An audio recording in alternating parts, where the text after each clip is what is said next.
I wanted to be at Texas State. I chose to be at Texas State.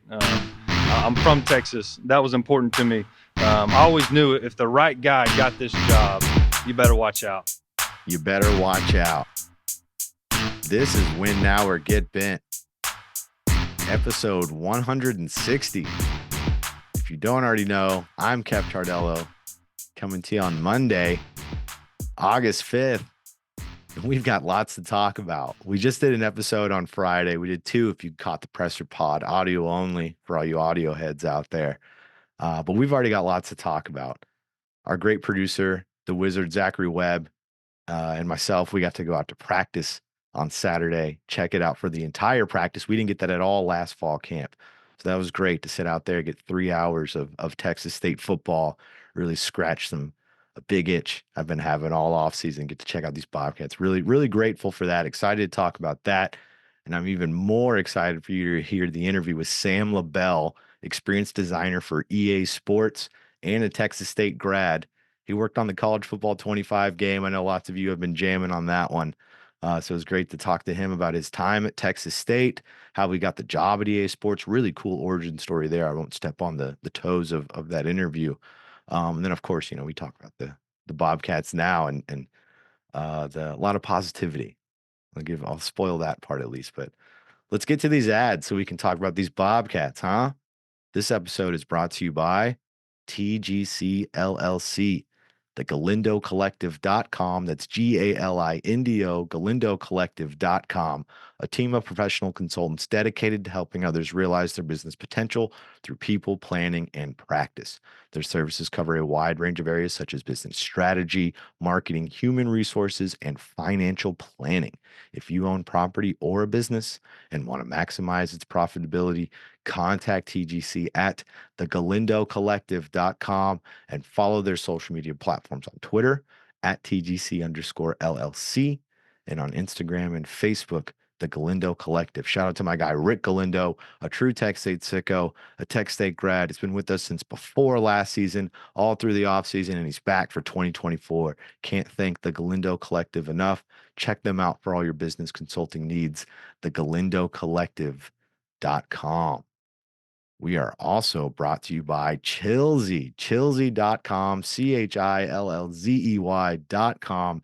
You can get custom tumblers. If you're watching on the YouTube channel, Win Now or Get Bent on YouTube, you can see me holding up a custom Win Now or Get Bent tumbler straight from chilzey.com. You can also get custom koozies. A lot of you saw these last season when we were tossing them all around.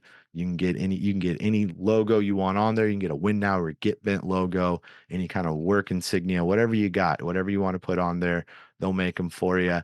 And if you order 6 or more of these tumblers, this one I'm holding up right here, 6 or more of these, and you punch in Bobcats at your checkout, they're only $15 a piece. Shout out to my guy, Dennis Redding, a true Tech State sicko, a Tech State grad. He's been with us since last season. Like I said, we got to pass out some koozies. Excited to do that again this year. So check them out. Chilzey.com, CHILLZEY.com. All right. I don't want to make this episode too fat because we've got that really good interview. I want to clear enough runway for that one. I hope all of you stick around for that, but we'll go over some real quick fall camp notes. Like I was saying, it was awesome to be able to stay out there for the entire practice. Obviously, when they're doing 11 on 11, we're not taking pictures for Twitter or video or filming anything for video. I'm not even going to talk a whole lot about scheme. We saw this team last year. We've seen Mac Leftwich and his offense. We've seen what this defense does. A lot of 4-2-5, same what we saw. But outside of that, we won't talk too much about plays. We'll talk about who's playing where, who's getting in there, some of these new guys, which ones we're going to see a lot of on the field this fall. Some surprises in places. We'll start with a position where there's not a ton of surprise at the quarterback position. Jordan McLeod seems like a foregone conclusion. He's the man there. He's got a sharp arm. Got to see it on display on Saturday. Second play of 11 on 11, 50-yard bomb to Jaden Williams, touchdown. That looks like it's going to be a lot of fun with this offense. But RJ Martinez, not going away quietly into the night. They let him run around with the first unit quite a bit, and he looked great.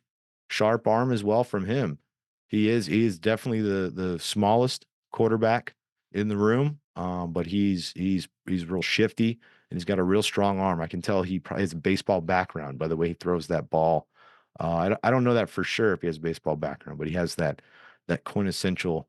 I used to play baseball, now I play football throwing stance. It's good though. It's a sharp throw. He gets it there. Looks like probably like shortstop. Third on the depth chart, PJ. It's either between PJ Hatter and Brad Jackson. I think it's going to be PJ just because he's been around longer with the experience. But Brad Jackson, a true freshman, doesn't look like it out there. Obviously, when he got to go through the spring, I think that did a ton for him because he looks great. But they'll be battling out for that third spot. Running back, obviously Marty. Marty's that number one guy. They weren't doing a whole lot of tackling, so we didn't see it like some of the too much from the running backs. But Marty is out there doing his thing, of course. Lincoln Perry's out there looking strong. We're number 7 now this season. Great to see him out there after he missed all of last season. The next one out there was Deion Hankins, the UTEP transfer. Saw a lot of him, much bigger than I anticipated. He's a big guy, physically imposing. Where I saw him and I had to look at the roster and was like, "Who is that? Who's that big guy right there?" And it was Deion Hankins. Jalen Jenkins, Washington State transfer. He didn't get out there a whole lot. Who knows what's going on with that situation? Same with Torrance Burgess. You know, it's early in camp, but I'm sure I'll be able to get my eyes on those two guys and get more evaluation. But the guy that intrigued me was Tyrese Brown, someone I didn't recognize was out there. He's a senior, incarnate word transfer. Was never really the starting running back there, but played a lot of special teams. Was on that 2022 team in incarnate word when GJ Kinney was there, and he played a lot of special teams. So look for him to do that. Important player, important glue guy. It's a pretty deep running back room, so I can't imagine he'll get a ton of carries, but I can see number 30 doing a lot of good stuff on special teams. Wide receiver, if they're running the 4 wide receiver set, we've got Joey Hobart, Cole Wilson, Jaden Williams, and Chris Don were their guys out there. If they're running 3, it's just those first 3, Hobart, Wilson, Jaden Williams. And Jaden Williams is that Boston College transfer wearing number 0. Caught that bomb right at the beginning of practice from Jordan McLeod I was talking about earlier. He's a real fast player. They're not the biggest receivers as in height, not the tallest receivers, but man, are they fast and talented and they all have some hands.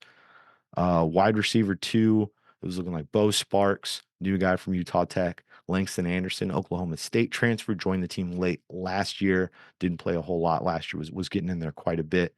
Jalen Griffin, he's the Tulane Central Florida transfer. I say both the schools because he played at Tulane last year, but then he transferred to Central Florida in the offseason. Now he's at Texas State. I don't remember the exact specifics of what happened at Central Florida. Maybe some sort of coaching switch, or I'm not exactly sure what happened there and why he ended up being a Bobcat, but he did. And then Kylan Evans, the freshman from Frisco, big target. You know, so I'm not a lot of big targets on this team. Kylan Evans is a big target, 6'3". He's out there wearing number 17. I was like, is that Julian Ortega Jones? Same number, similar size, but new player. Kylan Evans out there looking real good. Some other players that I saw get in the mix. Junior Thornton, he was a freshman last season. Dylan Rhodes got out there. A player I didn't know about, Dawson Minigatti, an Italian, seems like with that last name. See the vowel on the end of it from Colorado State. He's a big target, 6'2", 6'3" guy. I saw him out there, number 83, getting in the mix when he could. Tight end, Connor Fox seems like he has it pretty locked up as the tight end 1. Saw a lot of Griffin Moore though, number 13 out there. He's out of Oklahoma State, so look for him. I imagine behind those first 2, it's some Blake Smith, the OU transfer, Jake Simpson as well, and then Jordan Williams, who is a true freshman. He is the son of Roy Williams. Some of you saw on Twitter. I posted that Roy Williams was at Tech State practice. You remember him? He was the UT receiver, went to the NFL, played for the Lions, played for the Cowboys, former Pro Bowl receiver. His son's on the Bobcats. Another player with a father that played in the pros. There's a handful of them on the Bobcats. Right off the bat, Hobart jumps out to me. His dad was a pro quarterback for a bit. Let's go to the offensive line. I didn't really get a good look at the second unit, first day, so I wasn't able to get every single position. But I think I have a good idea of the starters. At left tackle, Nash Jones. Left guard, Dorian Strawn. Center, Chase Todd. Right guard, Talik Lockett. No surprises so far. But then at right tackle, Alex Harkey. Colorado transfer. Didn't see a ton of him last year. Looked like he was starting at that right tackle spot. So that's interesting. The one second unit guy I was able to get my eyes on was the left tackle, Sully Burns, the Tulane transfer, 6'7", 300 pounds. Big, big second string left tackle. But the size of this offensive line, I mean, the Bobcats, their profile is just bigger even from last year when they were already bigger. They increased it in 2023 from 2022, and now it's even bigger in 2024 than it was in 2023. Did you keep up with all that? I barely did. But they are a lot bigger. Their average size, 6'4.5", 315 pounds for these starters.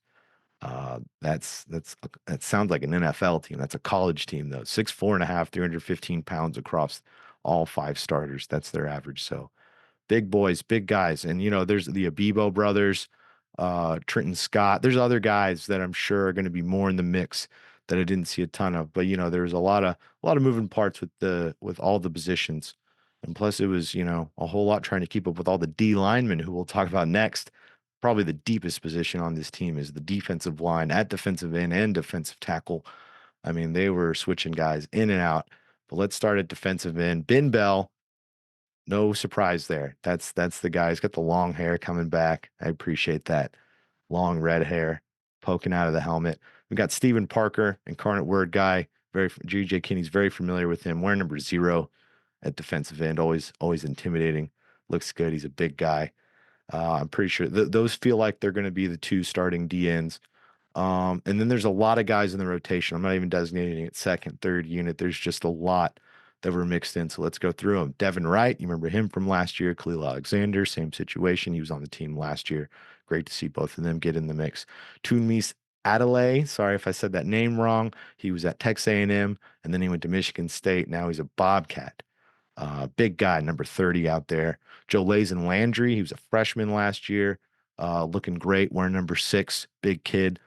Look out for Joe Landry. Bryce Bass, he's a new guy from Gardner Webb. Number 15, he's another guy I was talking about Hankins, where I had to look at the roster real fast. Man, that's a big guy. Who's that? Bryce Bass did the same thing to me. I was like, who's that out there? Number 15. But Jeremy Jackson, saw a little bit of him. He's Waxahachie true freshman. And then a player that I didn't see, but I keep hearing about through the grapevine, Tymir Jackson. He's the JUCO guy. I didn't get my eyes on him. Next time I'm out there, I'm going to try and do that. But Tymir Jackson apparently is somebody that really need to keep our eyes on. But that's a lot of defensive ends I just named. Those are just defensive ends. We're not even to the interior of the D line yet. It's a lot of solid players. Let's get to these D tackles now.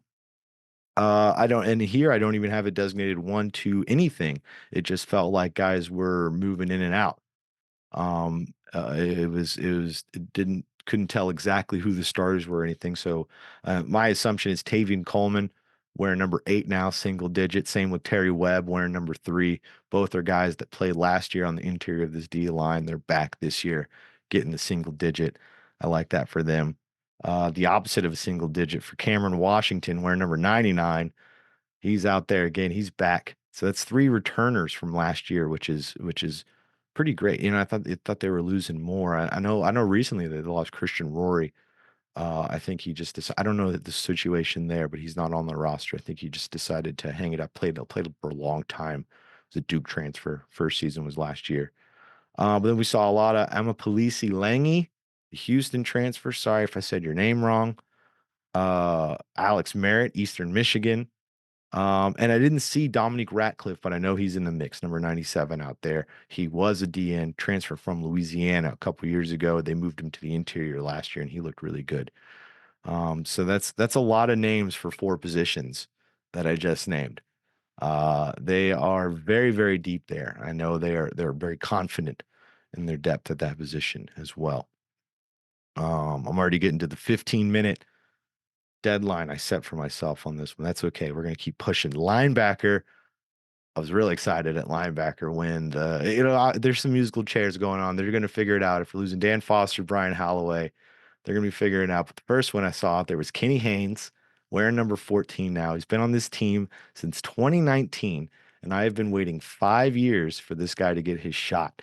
Yeah, we all know the Bobcats have been pretty good interior linebacker, even in the down years, going back to like Brian London, Nick Daniels, Binky Coleman. You obviously last year with Dan Foster, Brian Holloway. They've been really good at that interior linebacker spot, so it's been hard for Kenny Haynes to break through. But it seems like he's getting close. He has a lot of competition. There's a lot of fall camp left, a lot of time before the season opener, but it was good. It's good to see him out there. I root for him because I loved his huddle when he was coming out of high school. They're signed as a linebacker, but he was a running back defensive end in high school, and he has a fun huddle because he wasn't the fastest running back, but man, he could hit you with a juke or he could run through you, and it's fun to watch. Go check it out. Kenny Haynes' huddle from Edna. It's a good time. So I'm glad he's finally getting a chance. Been on the Bobcats a long time. James Neal was right next to him. A lot of James Neal, the UTEP transfer. Also in the mix was Max Harris, of course. He's from ULM out there wearing number 2. He led them in tackles. I foresee him cracking that starting lineup. Derek Morning as well. He was a JUCO guy. He was here last season. Seems like he's moving up in the rotation. Saw some Manny Nunnery, the Houston, Florida transfer, and Traylon Payne, the Houston transfer. So it'll be interesting to see how that one plays out. They're a lot deeper there than I'm sure it seemed when Dan Foster left and Brian Holloway graduated. Corner, we had Chris Mills, number 7 out there. He's been with the Bobcats, I think his 4th, 5th year on the Bobcats. He was out there with the first unit. And obviously very fluid situation, but the other first unit guy was Dante Thompson, the Arkansas State transfer. A little bit of a surprise. Would have thought it would have been Mills and Eaton. I thought that was a foregone conclusion, but then to see Thompson out there, it's like, okay, there's some real competition going. Obviously, Josh Eaton was in the mix quite a bit. So was Trez Moore from UTEP. Saw a lot of Amari and Atwood. He was a true freshman last year playing corner. There's a little bit of safety at that star position. Seems like they've really solidified him at the corner spot. Then some Jordan Polk, TAMU Commerce player. Doesn't know a ton about him. Saw him out there. But Jordan Polk as well, looking good. That star position, that nickel position, if you will, in this 4-2-5, it's that 50B. AJ Edwards, he's going to be back, man, in that spot, it feels like. But Caleb Coleman's right there in the mix as well. And so is Michael Boudin. That's one position where those are 3 guys who were here last season and they're back. So it's nice to have that experience there. I could even see we're about to talk about safety, and they're not the deepest at safety. You could even see maybe one of those star guys moving back to the back end of the defense. But at that safety position, they have Caleb Culp. We remember him, terrific player, squats 500 pounds. We like talking about Caleb Culp. Bobby Crosby was on the team last year as well. He's been on the team a couple years now. They're both looking like the 1 and 2 safety. Saw Darius Jackson. He was a Mizzou transfer, missed all of last year, getting in the mix as well. And same with Justin Harris, Cincinnati transfer. He just got to San Marcos in the offseason. I saw a little bit of freshman Tice Williams. He even got a nice shout out from GJ Kinney the other day at the press conference. I also saw some of the JUCO transfer Ryan Nolan, and Torrey Spears is out there. He's just wearing the red jersey, still coming back from injury. We'll see when he can be full go. Kicker Mason Shipley. I'll be honest, didn't see any special teams, but this is what I've been able to deduce. But we're going to talk special teams because they matter. They have them on the practice field now instead of at the stadium. They're returfing the stadium, so they have the kickers somewhere else practicing. So we didn't get to see a ton of them. But Mason Shipley, Lou Goza Award watch list was just named to that this week. He was a semifinalist last year after going 15 for 15 on field goals and 58 for 59 on PATs. Almost perfect on those PATs. Room for improvement, Mason Shipley. A terrific season, but you can do it. Punter, David Nunez. No more Seamus O'Kelly. See it as Seamus O'Kelly. He was here for a long time. I don't think there's no Bobcat punted for more yards than Seamus O'Kelly. And so now some big shoes to fill for David Nunez. He's been a Bobcat since 2020, still just a junior, that COVID year and then a red shirt. So it's extended eligibility for him. Just one punt in his career, and it came all the way back in 2021. It's 54-yarder, boomer, big kick. There you go. 2 games as a holder in 2022, 1 tackle last year. 2021 Dean's List It's a 3.5 or higher GPA. It's really good. I was never on the dean's list, so shout out to David Nunez. Thought that was worth noting for our guy there. So yeah, there's our punter. I didn't know who the punter was last episode. I got it down now. We'll have to get to know David Nunez. Get an interview with him soon. But yes, that's it. Though it's the position by position breakdown. I'm already way over our 15-minute time limit. We're at 20 minutes now, so let's get right to Sam LaBelle. Obviously, everything I just told you about all the positions, we're going to talk more about it. We're going to have a lot more content coming up now that it's August, now that we're into fall camp and the season is coming. So we'll break that down more. But just go ahead and digest that for now. A lot of names I just threw at you. Almost the whole roster, but we'll get to the Sam LaBelle interview. This was a great interview. I've been circling it for a few months. Like I said, I've been talking to Sam for a while. He's a big fan of the pod, so much of a fan that he sent me this shirt a couple years ago. The one that I'm wearing on the YouTube channel. If you're watching, you can see the old Sailor Boco. Shout out to this shirt. One of my favorite variations of Boco right there, the old school sailor one with the sweater. But yeah, I thought that was awesome that he sent it to me. It's at the top of my t-shirt drawer. It's always in my rotation. And then to find out that he's got this really cool job, he's doing a really cool thing, working at EA Sports, working on College Football 25. I was like, I should be a fan of you. Why are you sending me stuff? Like this is awesome. And it's so great to talk to Bobcats that have ascended in really fun industries like he has, and just to hear his journey and just to every time I'm always surprised and when I hear from any of you sickos. I don't know why all some of you are you thank me and you're fans of me and I'm like, well, what do you do? And you say something that just blows my mind and you're all very impressive. Just goes to show everyone's got a story. Nobody's a nobody, you know. Everybody's a somebody. Everybody's got some sort of story, and Sam Lael definitely has that story. So I won't talk anymore about it. We'll get to that one. Check out our Patreon page, patreon.com/winourgetbent, WNOGB.com for all of our merch. See, I was trying to go quick and then I stumbled over my words. Check out our YouTube channel, Win Now or Get Bent. Like, subscribe, comment, all that good stuff on there. Check out our Twitter, X page, whatever you want to call it, at Win Now or Get Bent. Instagram at WNOGB. Thank you to TGC.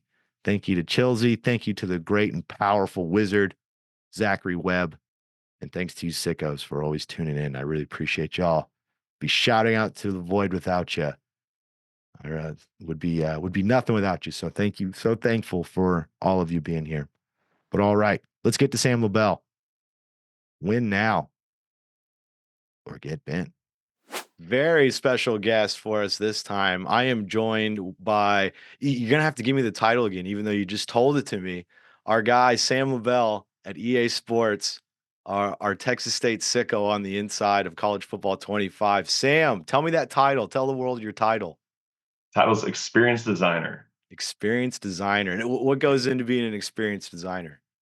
It's a very kind of complicated way of just saying UX, UI. So if you're familiar with like user interface design, that's essentially what it is. So Nope, over my head with the interface design. tends to be the response I get. Yeah. Layman's terms here when it comes to all of that. But Sam, the real reason you're joining us is you're a Texas State Bobcat. It's great to see Bobcats succeeding, especially in such a really popular industry as far as EA Sports. But tell the world about your journey a little bit about being at Texas State and going to EA Sports and how you got where you are. Yeah. So let's see. I enrolled at Texas State fall of 2015 now. So it's been a little bit, getting a little older now. I started working with the athletic department right away. Like as soon as I got there, I actually, so I picked up graphic design when I was in high school, just kind of did it for fun. Right before I enrolled at Texas State, I emailed the athletic department trying to get a job working, doing something with sports. Didn't hear back for, I don't know, a couple months. And I was like, okay, I tried. And then right before I started school, I heard back from John McElfresh and Brian Miller were the two at the time. Brian Miller's still there. I worked for him the whole time I was there. Great guy. So yeah, anyway, they reached out to me or they got back to me and I started, just doing stuff for Texas State. So if you follow Texas State during those years, 2015 to 19, started with just some social media stuff and moved on to, tickets. I designed the field that just got ripped up at Bobcat Stadium. That was something I designed as well as the court that got redone, the one with the state of Texas. The facility stuff, so like the equipment truck that they still use, like some various stuff, bunch of different stuff, scheduled material, kind of grew year over year. I was doing more and more, and then um, in addition to that, so what kind of helped me as well as my job at Texas State was I in the summers, from Austin, so I'd come home and I got a gig working for Texas football. So it kind of gave me another side of now I'm working just football and was doing recruiting graphics and I worked with two talented designers there who really helped me kind of progress as a designer. And I was able to bring that back to Texas State each year. So it was like, kind of helped me develop. And then when I graduated, having worked at Texas, I was able to go right from Texas State to working for the University of Texas, the athletic department. Did that for about a year and a half. COVID kind of spoiled a little bit of that. Then uh, basically, COVID happened and everything shut down. I was bored and I was going online and I saw this group that was modding NCAA 14, right? The old game that we all loved. I still played it. I mean, I've got thousands of hours in that game and I was still playing it. And so I was like, you know what? I don't have anything else to do. World shut down. Let me reach out to these guys, see if I can help. And so I just started doing that, just for fun, making uniforms, updating the fields and all that kind of stuff. And me and one of the other guys on it who actually is at EA as well, we just started redoing the interface. So everything that you see in the game got updated. We kind of redid all of it. And then, we ended up right after EA announced they're bringing the game back, we got a message from someone at EA. We're like, oh, it's going to be a cease and desist. They're going to be mad at us, whatever. It was totally opposite. They were like so happy that we had been working on it, really like just super happy to see that the game was being kept alive. And so they actually made an offer and they're like, hey, anyone who wants to come work on the real thing, like if you think you're qualified, reach out, let's do it. And so they ended up hiring myself, and it was me and one other initially, and we got two others along the way, and we ended up, I think, with a fifth at some point. So just crazy how things work out. That's kind of my path from Texas State student to now working at EA. How about that? And when did when EA contacted, was it like 2022 around there? Let's see, I've been at EA for a little over 3 years, so it would have been 2021, pretty early in 2021 they reached out. It was right Wow. after they announced the game was coming back. That is so cool. That's pretty hilarious. You guys are sitting there just modding the game. You think you're going to get a cease and desist for some Yeah. copyright infringement. Turns out you got a job offer, a pretty cool job offer as well. Well, and it's amazing because it turns out that, the people that they brought over, I think had a lot of an impact. And you can ask, a lot of people that worked on the game. We're just all, the same way that we're sickos for Texas State football, we're sickos for the game itself. And so to get people who just like live and breathe it and just want to work on it, like it just adds so much to a project, I think. Yeah, you can feel the passion in it when especially if they're reaching out to guys like you where who knows at that time I guess it was in the tentative plans to come back, but who knows if it really was, and with the pandemic and everything things are so up in the air and you guys are just working on it out of passion and it Yep. turned out that way. That's really cool. That's a great story. 100%. So working on the game, working on college football 25. What went into that? What was that like for you? Was it did you guys was it pretty bare bones and you're building up from nothing, or were you guys kind of using the 2014 game and Madden and these other places as like a template, or how does that work? How do you just like build a video game basically is what I'm asking. Yeah, that was super fun for me to experience just coming from, again, like a graphic designer who was just working on a mod. Like the way that we worked on the mod was so different than actually being on the dev side and having tools to make it easy because it would take us an hour to import an asset into the game for the mod and see if it worked. It's a lot easier when you're working on the game. But the way the process essentially worked, we started, it was pretty bare bones when we started, kind of blue skies, what can we make? And, reality kind of set in not too long after that, where, hey, we got to actually build this thing. And we only have so many resources, so many man hours to make this game. And so, definitely you can't build off of NCAA 14 just because it's such an old game. And so all the architecture and stuff, like it was built on an entirely different engine. So you do have to in that way start from scratch. And fortunately, we did have Madden does exist. So, you're building off of an existing football game, but also like, we wanted to make sure it felt like college. It was its own unique product. There's so many things I'm sure as people listening know that make college just unique and fun.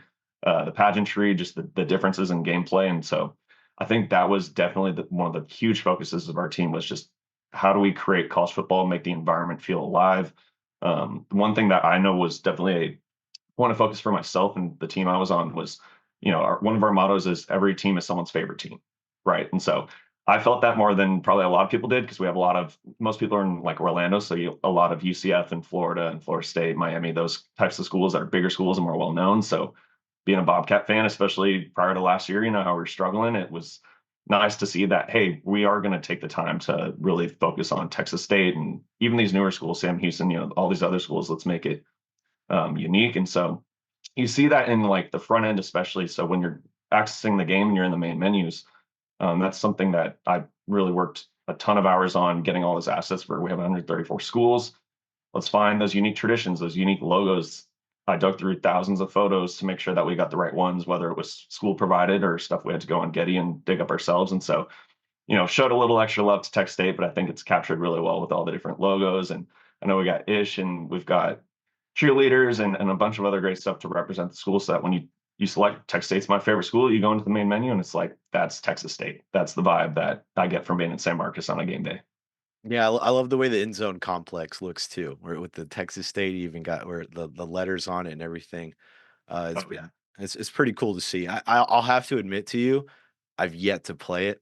As I've Oh, mentioned okay. before, I have two kids. I've yet to do it. Our great producer Zachary Webb is getting in there. He's kicking a lot of butt being Texas State, so he's Good. Good. representing us. I'm gonna get in there and play it, but everything I see about it, it looks incredible. You can tell you guys took a lot of care, even for the little guys. Yes. 100%. And I think that's true whether it's Texas State or any of these other smaller schools, a lot of attention to detail. And, there are some misses, but we're working hard to get those things right. And, we'll have them fixed soon enough. Yeah, I'm sure. I've heard people say the second level, that's the Yep. big one for the Bobcats. I'm sure that's gonna get patched up at some point. Yep, we've got it's scheduled on a upcoming release, so it'll be addressed. That's But I've awesome. seen I've seen the fix. It looks good. Fans will be excited to see Bobcat Stadium, or I guess UFCU now, properly reflected. UFCU. Got to get the Yeah. name right. Yep. Yeah, you gotta add that too, UFCU on the top of it. I guess a whole lot of Oh, people. as soon as I saw that and the new turf on Twitter, immediately reached out to the correct people and we're like, hey, we got to change the audio, we got to change the name and code, we got to get a new field for this. Like, so definitely listening for all those little details when we see them, or even a tease for an away uniform that we got too. See, and that's the good thing for Texas State is got a man on the inside for right when that happens. But you gotta imagine that's gotta be so much to keep up with all 134 teams. Next year it's gonna be 135. What is it, Delaware or Delaware State? One of I those think we're getting two. I think it's 136. It's Delaware and 6. I forget who the other is, but yeah, I believe we're getting one more. Yeah, I mean, it's got to be so much to keep up with that. I can imagine that you're hearing it from all corners of the country about my team's missing this, my team's missing that. What's that been like? I mean, it's honestly it's good because it's so hard. To your point, there's 134 schools. I know Texas State really well. I know a lot of these Texas schools really well, but like I may not know the MAC schools as well, right? And if we don't have people who necessarily represent those schools, it takes fans reaching out to us or complaining about stuff. Like it's valid, we want to get it right, but it's so hard to get 134 schools perfect. And so, all of that's welcome feedback where we might not get it right away, but it's something that like either in a patch or in a future year we want to get right, so we get these schools represented. Yeah, especially considering the hiatus for the game and everything. There's going to be some wrinkles. The cool part is that it can be fixed on y'all's end. You can see, oh, you can hear people go, oh, we got to fix this, fix that. At least it can be updated. I'm from a time when you got you Yeah. got the game on the CD, DVD type deal, and what it was is what it was. So at least you can update it now. Yes, title updates make a huge difference. I think it really helps the development process, being able to just update things as you run into stuff, or just fix things if you weren't able to get them by day one. And kind of what we're talking on, I think another thing people often forget when they're looking at this is you look at Madden. It's a game that's existed for a long time. It's got 32 teams. Now you're trying to go from 32 to 134. That's quite a jump. So just so much work went into it. Great team working on it. There's a lot of people like me who are sickos for college football. and just love every detail of it and want to get everything right and get in the nitty gritty of all of it. And so it just helps having that kind of passion on the team. Now, when I heard the game was coming back, I assumed in my world, in my little world, I was like, "This is a big deal. This is huge." But I didn't think it was going to be massive. Like, I didn't think it was going to take over like it has. I mean, it's incredible the sales of the game, how much people are talking about it. The company I work for, College Football Network, we follow trends and what people are clicking on and wanting to read about, and all of it is college football 25. I've written so much stuff about it this summer alone. It really did take over the college football world. Was that anticipated by y'all in the room? Did you think it would be this big when it did come back, or do you think NIL and all these things that have kind of increased the profile of college football, do you think that played a big factor into the surprise, at least for someone like me? Yeah, I think the hiatus more than anything is the reason. I mean, I expected it to be bigger probably than a lot of people at EA were. No, I didn't know that. Was just my gut feeling was it's going to take off. I'm someone who, when I was growing up, I remember right when I got my driver's license that summer, it was like one of the first things I had to do was go and pick up NCAA football when it came out in July. Like it's been something that I've looked forward to and bought. I was buying it every year, and like I was devastated when it ended. I remember specifically checking the Team Builder website for months following it, hoping that they would update it and give me some more so that I can make do with it. And it's funny because I got to work on Team Builder now that we brought it back, and so it kind of came full circle. But yeah, it definitely exceeded my expectations. I'm not surprised, especially just the love there is for college football, the hiatus it was on. Like people are definitely gonna be starved for it. They're gonna want their hands on it again, and just to experience it because NCAA 14 held up for a really long time.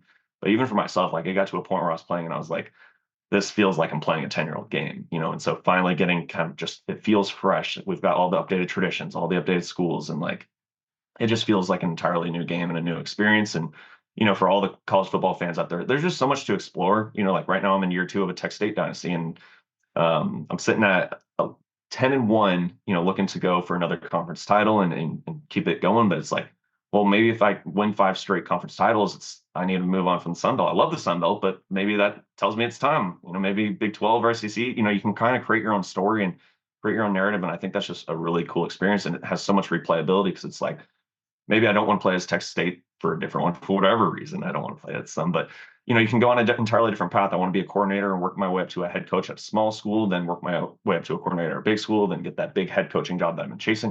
You can have a 30-year career and it just stays fresh.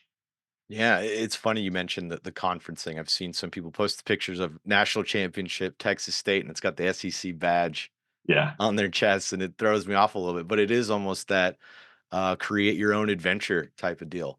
It's 100%. it's almost those books where it's like you can turn to this page for this story or turn to this page for that one. It can endless possibilities when you're playing the game. Um, 100%. and even it's interesting that you mentioned that getting to you worked on Team Builder, and that was something that you were into back when you were a kid. Is that you took obviously examples from that into creating it now? Is it how similar is it to the old school one, or what are the flourishes you were able to put in there? Sure. Yeah. So Team Builder, we built off its original bones. A lot of the same kind of navigation path is there.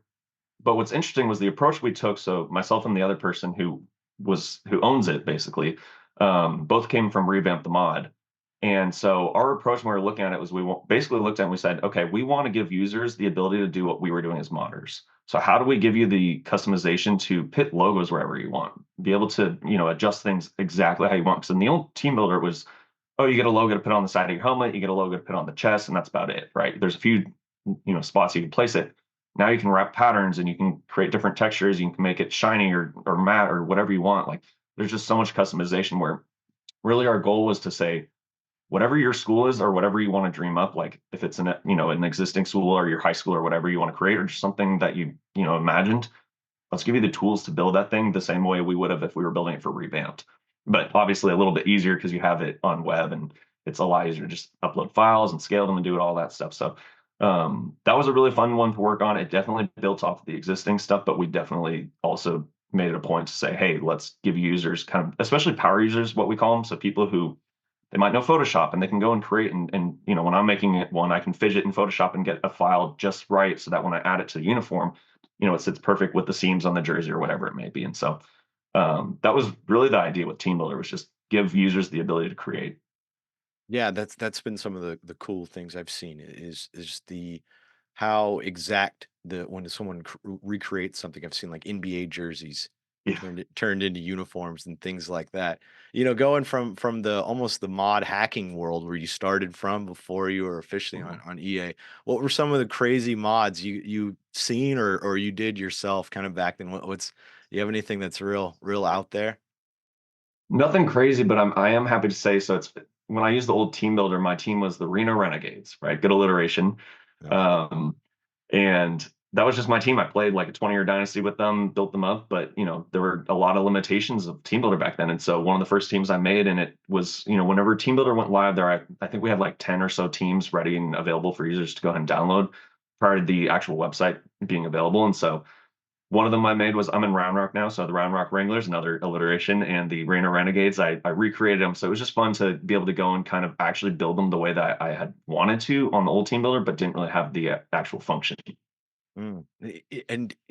Is it so going from 2014? That was the first year that it was the last variation of this game before this year, but it was the first one where Texas State was featured. If I'm remembering that right, I feel like that was I the think they big. were they Were were they in one before? 2013, but Bobcat Stadium wasn't. They had a generic stadium in 13, and then in Mm. 14 was the first year they had the correct stadium.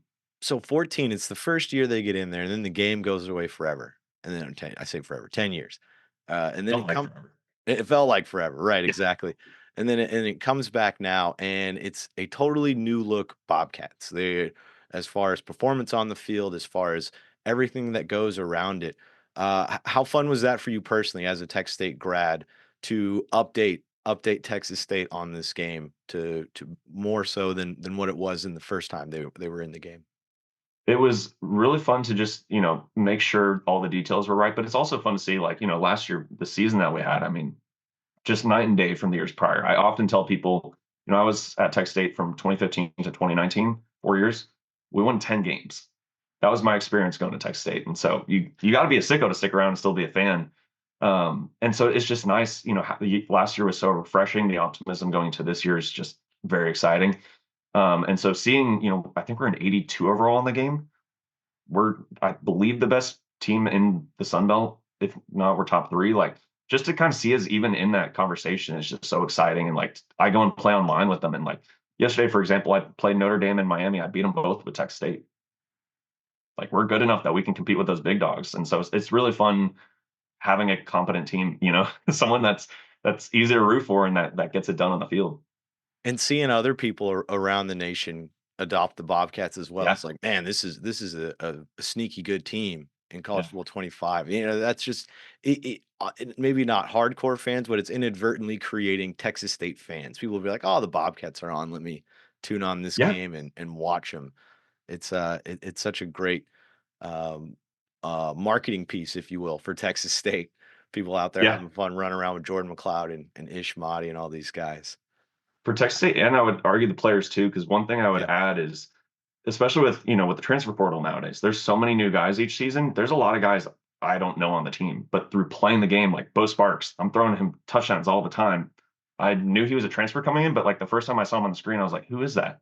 Right? And so now that I've played with him a bunch, like before we even hit the fall and we're watching games, I know who he is. I know who our best players are. I know a lot more of the defensive players that I wouldn't have without the game. So I think that's a great tool for general college football knowledge. I'm playing random people. I learn who the good players are, but it's also great as a fan of a team of like, I get to learn my team and play with them before I even go and watch them play in real life. So that, oh, when I see whoever it is making a play, like I know who that is. I know their name. I know their number. I know what their strengths are from playing with them. Absolutely, that's something I hadn't even considered. Maybe I do need to fire up the Oh, game you and got to play start it. playing. I need to get to know this roster. There's so many new faces, and get to know this playbook a little bit. You just made a great point there, Sam. It is really good because I can even remember being a kid playing Madden, playing Blitz, playing whatever game, and it would just let you get to know these teams that you're playing, like the teams that you're rooting for and everything. And Um, even the depth. Like right. I'm in year 2 of my dynasty now. I'm killing it with PJ Hatter. It's so Right? funny. He's tearing up and down the field. I've heard that name so many times. People who are doing the dynasty and PJ Hatter, like PJ Hatter, there's not much drop off from McLeod. Once you put him in there and he's developed in the game a little bit, he's a talented player. Well, this is Got to get definitely used to the lefty. yeah, that's the one That's the thing. only difference. I mean, they play very similar. PJ's just you're throwing left-handed, so you want to roll left instead of right is all. This is a pro PJ Hatter pod, so Yes. you're in good company here, bringing him up. So you're a Texas State sicko.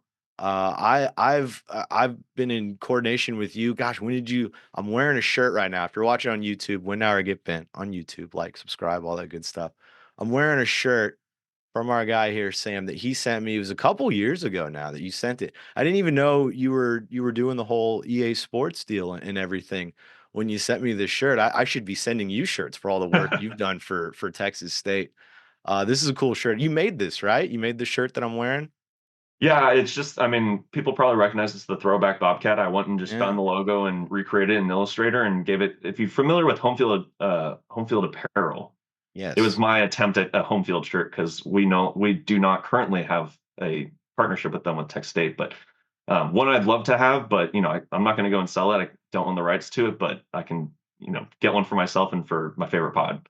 Hey, right there. We got a shirt for you too. I'm gonna be sending you one. I wanted to give it to you in person last year. That didn't work out, but we'll Hey, coordinate. We'll we meet have up seven this. home games this year. I'll be there.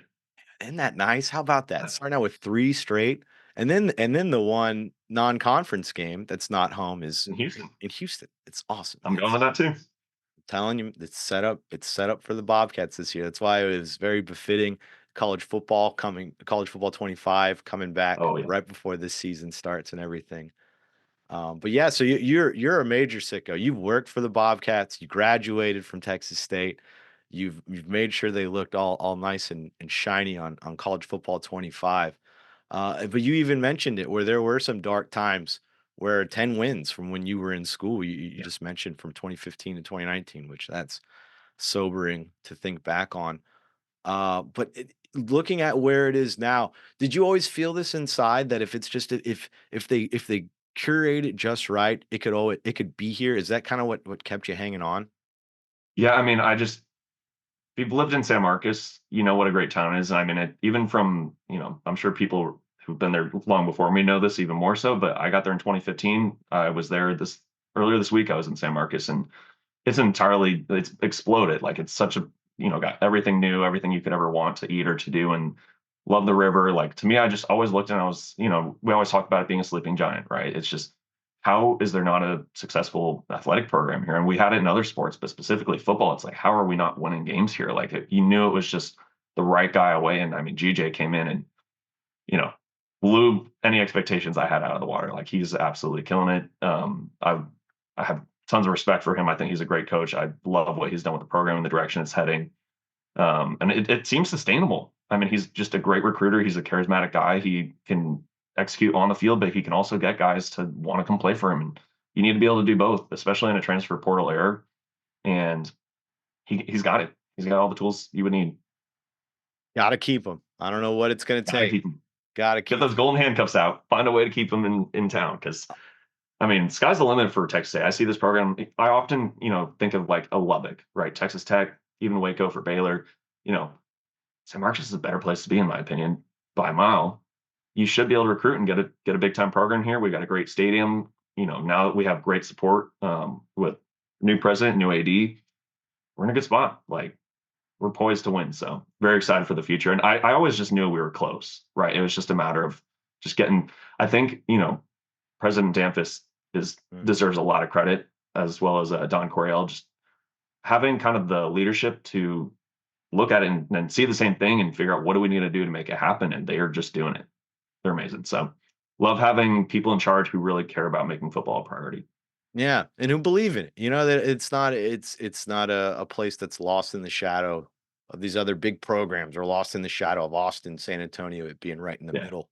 Yeah. It's nice if someone comes here and stops thinking about how green the grass is on the other side and just waters the grass here.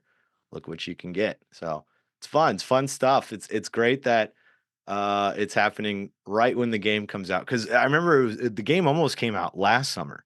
And that might have been a year too early. It might have been, 100%. I don't think they would have been 82. It probably would have No, been low 70s. low 70s.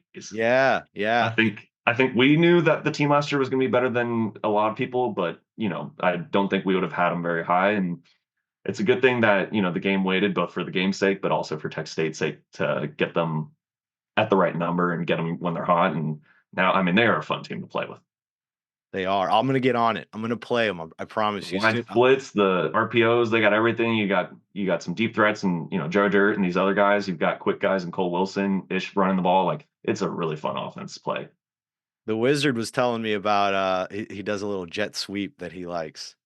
Oh yeah, that Got jet that in the sweep mix. is if you got speed and you got some decent blocking. I mean, you get usually it's Cole. Um, if you're using I'm thinking back because I'm on year 2 now that I'm playing, so I've got new faces. But on the base roster, it's going to be Cole and Hobart just end around all day. Those guys can just clear it and head upfield, and they're fun to play with. See, if you're in year 2, what do you mess with? Chris Don, Bo Uh, Sparks, with those Bo young Sparks guns. is running most of my end arounds though. Him and Cole's still there. I got Cole, I got Ish still, so it's a lot of the same. Just a few guys different.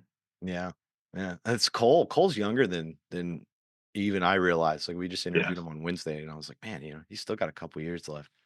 Yeah. But Well, and that's the other thing too, is you realize how much, assuming they stay at Tech State, you realize how many more years we got with these guys when you start progressing of like, oh, I'm in year 2, I still have Ish, I still have all these other guys. Hell yeah, I can look forward to that for Tech State for next year.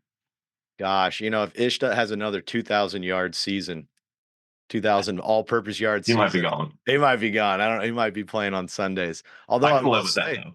hey, I'll give you this little nugget. It's funny. I did a pod. I meant to bring it up on the pod that I released earlier today.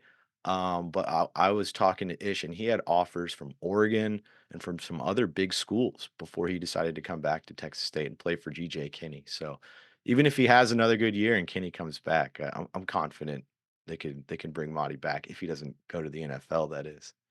Oh, he's loved in San Marcos. We'll keep him as long as we can. Yeah, absolutely. Obviously you're right up in Austin. Are you going to be making it to some games this year? Yeah, I'm a season ticket holder. This is my second year on it, so I made it to every game in the state of Texas last year. I plan to do the same this year. If I don't have to leave the state, I'll be there.